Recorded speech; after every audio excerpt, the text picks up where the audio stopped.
Valentine's Day is all about connection, not just between humans, but with our pets in our lives. Philip Tedeschi is a professor and researcher on the human-animal bond. He joins us now to tell us how we can better understand how our pets express affection and how we can show our love in return. Good morning.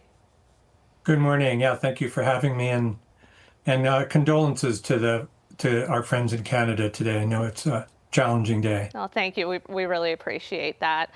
Transitioning to your work here, let's just start off with those main pets that we have in our homes, dogs and cats. We know that they express love differently, but what do we often miss? Well, I think one of the things that we, now know about the animals that we live with each and every day, and dogs and cats are by far the most common, companion animals in our homes. They're very different species, but both of them have been evolving carefully, closely with human beings for so long, and they have very unique ways in which they interact with us. So I think one of the things that we miss are often like the nuanced behaviors that each individual animal has.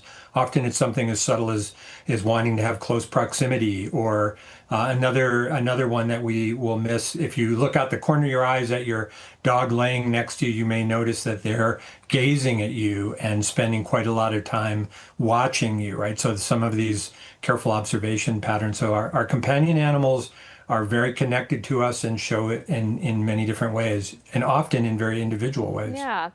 Is it true, that pets offer unconditional love, or is the relationship more nuanced? I feel like cats get the rep that it's more nuanced.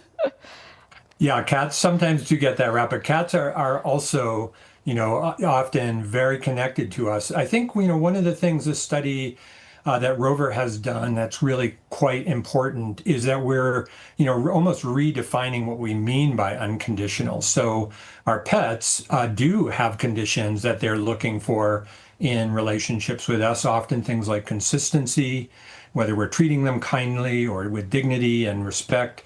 A lot of our animals really appreciate it when we're trustworthy for, and provide care for them in an honest and consistent way. They're not necessarily waiting around for expensive jewelry or, a dozen roses, but the kind and quality of relationship they have with us is really what matters to them and deepens our connection to them.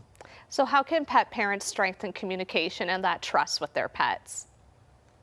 I think one of the things that pet parents can do is to recognize that each animal is an individual. Even in your description of your own cats, right?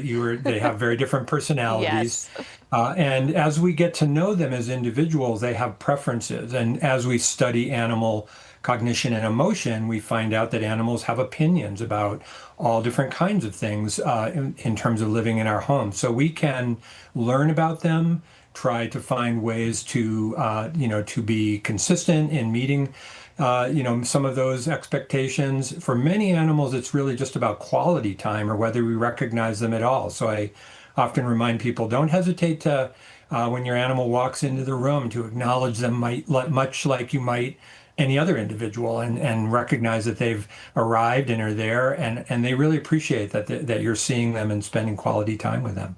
Philip, this was such a great conversation. Appreciate your time and expertise on this today.